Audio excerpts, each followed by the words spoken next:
So BSE, Bombay Stock Exchange, BSE Sensex moved up by 373.06 points or 1.07% increase and reaches at 35,354.08. NSE, that is National Stock Exchange Nifty 50, also moved up by 101.85 points or 0.97% increase and reaches at 10,628.60.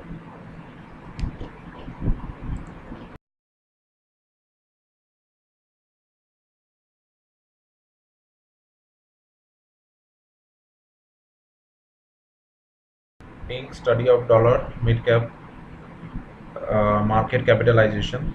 So this is the finance news. So many companies whose rupee terms market capitalization went up suffered a sharp fall in dollar market capitalization.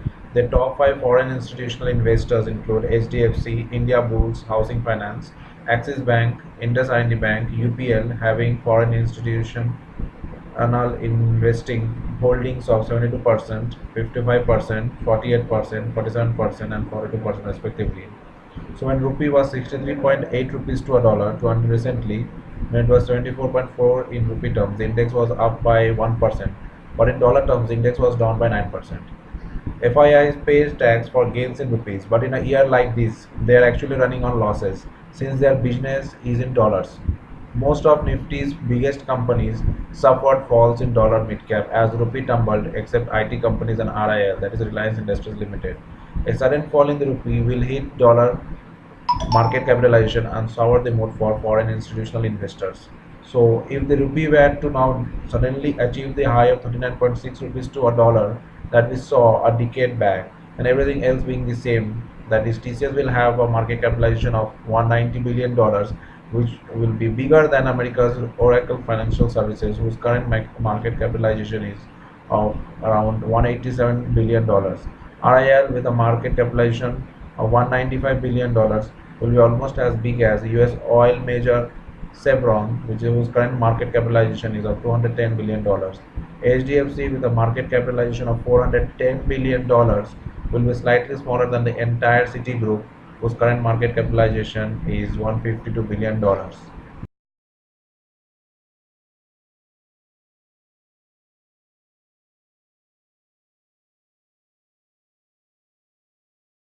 Now we have marketing news, which is smaller FMCG companies are raising ahead, putting bigger rivals on notice.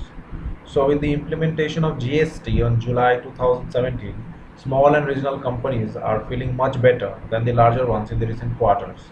This is because the top 50 companies saw a growth of 10.6% last year, whereas other small and medium companies saw a higher growth of 18.5%.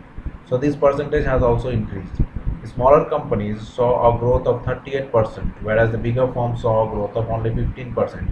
This is because the regional and other small firms have benefited from the spread of modern retail stores in smaller markets.